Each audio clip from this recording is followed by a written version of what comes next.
Olá pessoal, aqui é a Ida. Estou aqui mais uma vez para nós analisarmos a atividade do PET volume 3 da semana 1 do segundo ano do ensino médio de língua portuguesa. Vamos comigo? A atividade dessa semana ela está baseada na aula sobre a literatura negra brasileira. Se você não assistiu essa aula, foi ao ar no dia 3 de agosto. Você pode acessar pelo aplicativo Conexão Escola ou você pode também procurá-la no YouTube aí, ok? Mas assista porque ela é importante para a atividade dessa semana. Então, para a gente começar, só respondendo uma perguntinha aqui, ó, literatura. O que é e para que serve? A literatura ela é a arte da palavra, viu, pessoal? Nós podemos dizer que a literatura, assim como a língua que ela utiliza, é um instrumento de comunicação e de interação social. Ela cumpre o papel de transmitir os conhecimentos e também a cultura de uma comunidade. Olha como ela é importante. Papel do negro na literatura brasileira. Como era, como é, vamos ver o que a gente tem para falar aqui. A representação do negro na literatura brasileira canônica, ou seja, aquela que é a tradicional, que é estudada na escola, que é considerada mais importante, reforça diversos estereótipos nas obras, o que traz um desserviço a essa parcela da sociedade, que já por muito tempo é tratada com descaso e desprezo. A presença de personagens negros na literatura, quando há, dá-se na maioria das vezes em papéis secundários de coadjuvantes ou de vilões.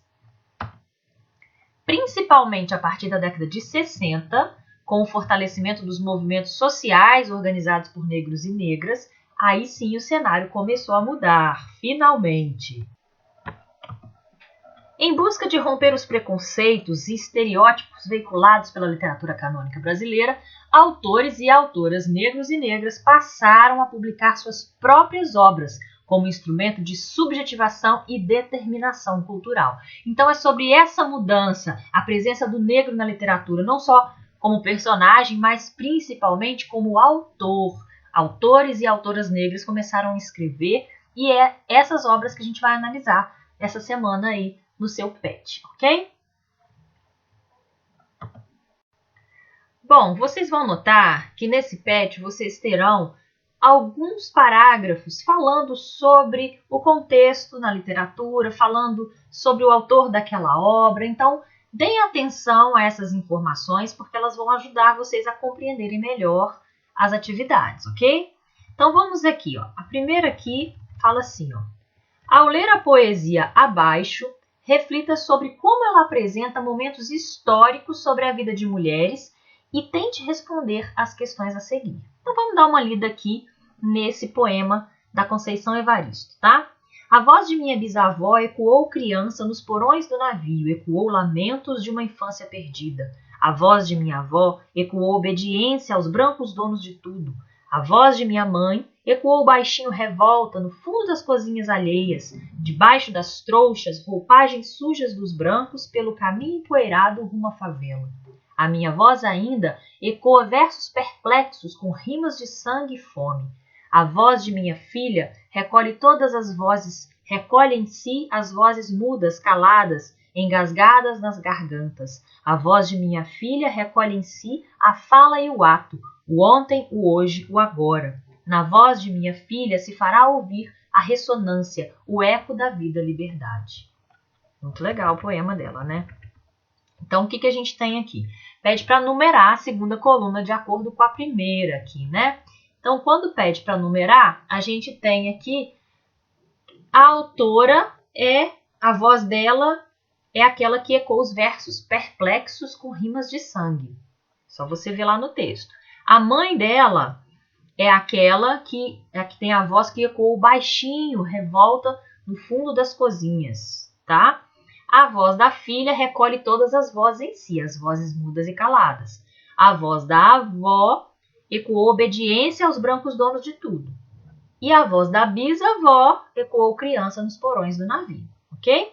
A gente tem um pouquinho mais sobre a Maria da Conceição Evaristo de Brito aqui, fala um pouquinho sobre ela, vocês vão ler com calma aí, tá bom? Vamos para a segunda atividade aqui então. A gente tem outros dois poemas aqui para a gente analisar. Na segunda atividade, então, fala: pensando em como os diálogos entre os tempos históricos podem ocorrer, apresentamos duas poesias que conversam entre si, marcando olhares distintos de uma mesma situação em função da diferença do pertencimento étnico dos autores. Perceba a ironia contida nos textos em diálogo. Então, o primeiro texto é Irene no Céu. Irene preta, Irene boa, Irene sempre de bom humor. Imagino Irene entrando no céu. Licença, meu branco. E São Pedro, bonachão. Entra, Irene, você não precisa pedir licença. Esse é o primeiro texto do Manuel Bandeira, tá? Bom, então no segundo poema agora, tá? O primeiro foi do Manuel Bandeira, o segundo é do Márcio Barbosa, que é um autor negro. Vamos ver então o poema dele, o título. O que não dizia o poeminha do Manuel. Irene preta, boa Irene, um amor, mas nem sempre Irene está de bom humor. Se existisse mesmo o céu, imagino Irene à porta. Pela entrada de serviço, de São Pedro, dedo em riste. Pro inferno, seu racista, ela corta. Irene não dá bandeira, ela não é de brincadeira. Então, já tem aí uma crítica, né, no poema do Márcio Barbosa. Então, aqui tem uma reflexão para a gente fazer. É importante saber que a poética é uma forma de narração do mundo, mas também é, talvez acima de tudo, uma revelação do desejo utópico de construir um outro mundo. Se narramos o mundo através da poética, mas ao mesmo tempo almejamos outro, estamos desvelando o nosso descontentamento com esse mundo presente. Queremos transgredir a ordem estabelecida. Não queremos mais olhar no espelho comum. Modificamos assim a visão através do espelho da paródia. Então, aqui quis dizer que através da paródia, através do segundo poema, né, do Márcio Barbosa, ele está mostrando aqui uma crítica, uma outra visão em relação àquela que o Manuel Bandeira mostrou na visão do primeiro poema, ok? Então vamos ver as perguntinhas aqui. Letra A. Quais diferenças você consegue perceber entre os dois poemas quanto à linguagem utilizada? A gente vê claramente que o poema do Márcio Barbosa ele tem uma linguagem mais coloquial do que o do Manuel Bandeira. E também uma linguagem mais agressiva, né? A Irene ali, ela não tem papa na língua também não. Ela responde para São Pedro sem medo, né? Então, no primeiro poema, uma linguagem mais formal e na segunda mais informal, mais coloquial, tá bom? Letra B. Márcio Barbosa utiliza da poesia para dar um recado de toda a população negra a São Pedro. Qual é esse recado? O recado que ele quis dar é que os negros não são inferiores aos brancos. Por quê? Eles não têm que entrar pela porta de serviço, não. Né? A Irene, e ela também não ficou com medo aqui de dizer o que ela pensava, de dar uma dura em São Pedro aqui, porque ele estava mandando ela entrar pela porta de serviço. Então esse é o recado, os negros não são inferiores, eles são iguais, eles não têm que ser tratados de maneira inferior, tá bom? Vamos lá, para a letra C agora, tá? Você sabe quem foi Manuel Bandeira? Cite pelo menos 3 livros que ele escreveu. Então se você não sabe, nunca ouviu falar, você vai pesquisar, tá? Eu pus algumas informações aqui, ó. O Manuel Bandeira ele foi poeta, mas também crítico literário de arte, professor de literatura e tradutor brasileiro. Ele é considerado como parte da geração de 1922 do modernismo no Brasil. Então, tá aí um autor muito importante, tá? Entre as suas obras estão A Cinza das Horas, Libertinagem e Estrela da Vida Inteira, ok? Coloquei aqui nome de 3 obras dele, 3 livros, mas vocês vão encontrar outros aí também, ok? Agora a letra D aqui, ó. Márcio Barbosa publicou seu texto como parte de uma coletânea de poemas do grupo Quilombo Hoje, que atuava em São Paulo nos anos de 1990 e 2000, primeira década. Busque saber quais detalhes sobre a atuação desse coletivo e responda em que medida a poesia e a literatura tornam-se instrumento através do qual compreendemos melhor a nós mesmos e ao outro.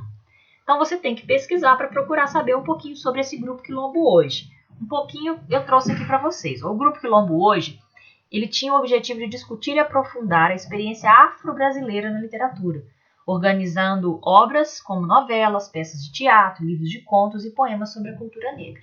Esse grupo, gente, ele era composto por escritores negros, ok? Artistas negros, ok?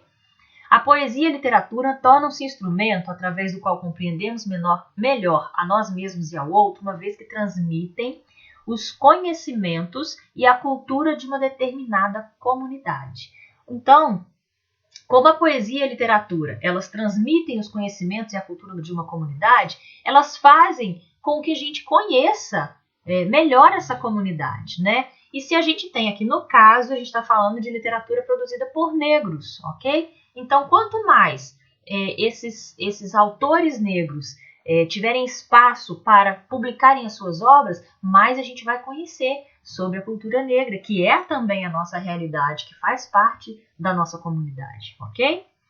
E para finalizar aqui na letra E, você concorda que a poesia só existe a partir do momento que utiliza como matéria-prima as vivências e convivências fundamentais de cada um de nós? Por quê?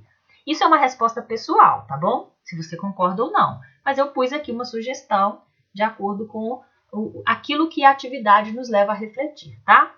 O poeta não consegue ser indiferente à realidade. A poesia é resultado das relações dinâmicas entre o escritor, o público e a sociedade. Porque, através de suas obras, o poeta transmite seus sentimentos e ideias do mundo, levando o seu leitor à reflexão e até mesmo à mudança de posição perante a realidade.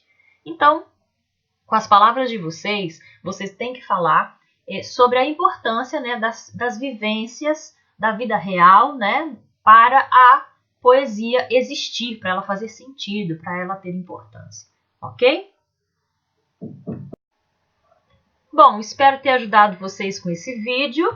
Ficamos por aqui, até semana que vem. Fiquem com Deus e podem me mandar as dúvidas aí ou dificuldades que tiverem, ok? Beijinhos para todos vocês.